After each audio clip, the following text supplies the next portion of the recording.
Despite advocate Malisela Difo has resurfaced in the public sphere with a new title, Head of Intelligence for the Civil Organization Forum for South Africa. The organization confirmed the appointment in a statement issued on Tuesday.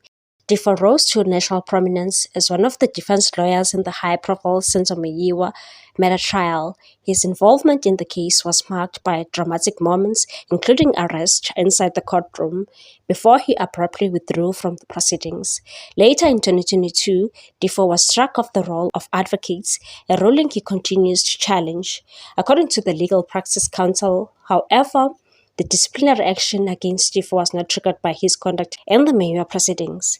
The application to have him struck off was launched in 2019 and predated the case entirely.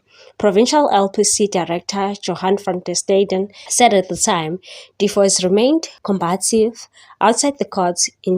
In 2022, he opened a criminal case against DFF leader Julius Malema, an action the party dismissed as an attention-seeking stunt.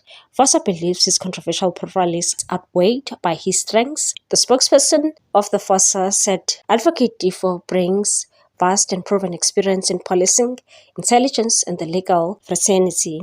His extensive background in law enforcement and criminal investigations positions him as a valuable asset in strengthening Fossa's capacity to combat corruption and criminality.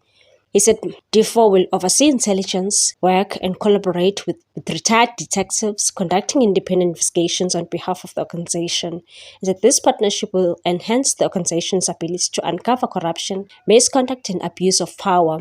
Fossa argues that Difo's familiarity with institutional dysfunction highlighted during the Meyiwa trial makes his appointment especially significant. That the Senzo Meyiwa matter exposed deep systematic failures within the criminal justice system and underscored the urgent need for accountability and reform. Describing his appointment as timely, Fossa said it underscores broader efforts to support transparency and defense of rule of law. What's your take on this one, people? Thanks for watching. Please subscribe for more news.